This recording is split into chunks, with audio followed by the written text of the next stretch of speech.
మాస్టో సిండికేట్లో మీ personal and business promotions కోసం కింది నెంబర్కు కాంటాక్ట్ చేయండి.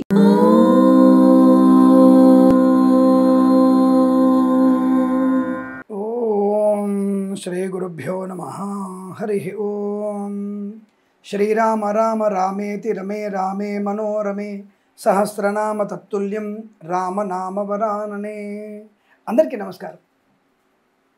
రేపు మే 9వ తేదీ మనకి చాలా ముఖ్యమైనటువంటి రోజు. మనకి ఇవాళ 8వ తేదీ ఏకాదశిని పరశురామ ఏకాదశిగా పాటిస్తూ రేపు 9వ తేదీ శుక్రవారం రోజున పరశురామ ద్వాదశిని పాటిస్తాము.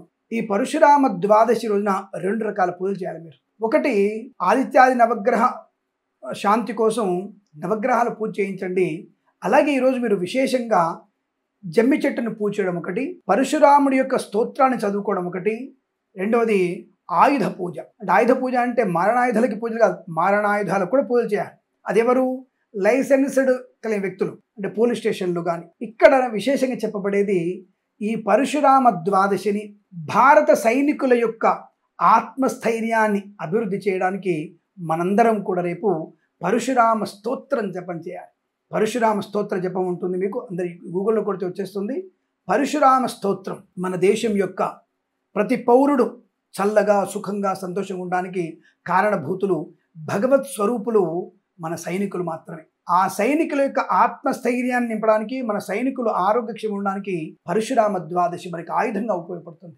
కాబట్టి అటువంటి సైనికుల చేతిలో ఉన్నటువంటి ఆయుధాలు సత్కార్యాన్ని కలిగించాలని, మంచి విజయాన్ని పొందాలని, ఆయుధం యొక్క స్థైర్యము కూడా బ్రహ్మాండంగా, అంటే దాని యొక్క టార్గెట్, దానికి ఉన్నటువంటి దిక్సూచి పర్ఫెక్ట్గా పనిచేయాలని, ముష్కరుల దుష్కరుల యొక్క వినాశనం తప్పక కలగాలని మనం పరశురామ ద్వాదశిని జపం చేయాలి. తప్పకుండా ఈరోజు మీరు అమ్మవారికి, చండీ అమ్మవారి పూజ చేయాలి. పరశురామ ద్వాదశి రోజున సాక్షాత్తుగా శ్రీరామచంద్రుడి యొక్క పూజ చేస్తూ, శ్రీమన్నారాయణుడు పూజిస్తూ, పరశురాముణ్ణి మనం స్తోత్రము చేసి, ఈరోజు ఆ పరశురాముడి యొక్క కులదైవమైనటువంటి చండీ అమ్మవారిని మనం పూజ చేసినట్టయితే అద్భుతమైనటువంటి శుభయోగాలు కలుగుతాయి.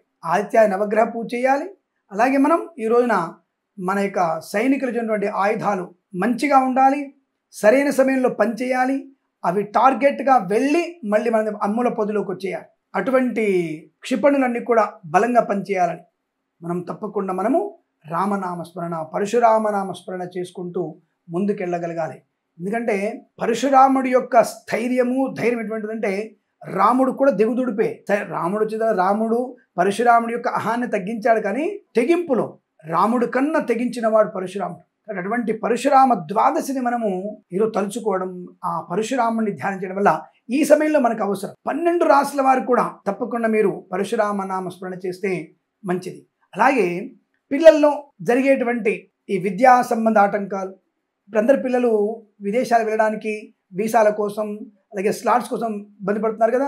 అటువంటి ఇబ్బంది తొలగిపోవడానికి కూడా పరశురామ ద్వాదశి రోజున శ్రీ పరశురాముల వారిని మనం ధ్యానం చేసుకున్నా, స్మరణ చేసిన, వారి అష్టోత్తరం చదివినా తప్పకుండా మనకి ధైర్య సాహసాలు అభివృద్ధి ఉంటాయి. అలాగే ఈరోజు పరశురాముడికి ప్రీతి అయినటువంటిది చెరుకు రసము, మరియు ఆ స్వామివారికి అన్న ప్రసాదము మరియు బెల్ల పాయసము స్వామివారికి ఇష్టం కనుక ఆయనకి ఇవి నివేదన చేసి పరశురాముడి యొక్క అనుగ్రహాన్ని పొందుకుంటే పరశురాముడి యొక్క శౌర్య, స్థైర్య, ధైర్య పరాక్రమాలన్నీ కూడా మన పిల్లల్లో కూడా వస్తాయి. కాబట్టి మన పిల్లలు కూడా ప్రపంచానికి పనికి వచ్చేటువంటి యువకులుగా మారి, వారి వల్ల మన దేశం పతాక స్థాయిలో, అంటే పతాక శీర్షికలో, అంటే ప్రపంచంలో మొట్టమొదటి స్థానంలో ఉండగలిగే అవకాశం ఉంటుంది. రాబోయేటువంటి 10-20 సంవత్సరాల్లో ఇప్పుడున్నటువంటి సుస్థిరమైన ప్రభుత్వం అలాగే ఉండగలిగితే 20 సంవత్సరాల్లో మనం అమెరికాని మన కాళ్ళ దగ్గర పెట్టుకోవచ్చును.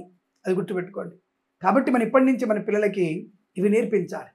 స్థైర్య పరాక్రమాలకి ధైర్యవంతుడు, అసలు ఒక దిక్సూచిగా మనం చెప్పాల్సింది పరశురాముడిని. అటువంటి పరశురాముడి కథని, ఆయన యొక్క తత్వాన్ని మన పిల్లలకి చదివి, ఆ యొక్క ఇతిహాసాన్ని కనుక మనం చదివినిపిస్తే అద్భుతమైన ఆనందం కలుగుతుంది. తప్పకుండా అటువంటి పరశురాముడి యొక్క కథను ఈరోజు వినండి. ఆనందం, ఐశ్వర్యాన్ని పొందుకొని శుభకరమైనటువంటి అష్టైశ్వర్య ప్రాప్తి పొందాలని కోరుకుంటూ సర్వేజన సుఖినో భవంతు. ప్రేమతో మీ కిరణ్ శర్మ.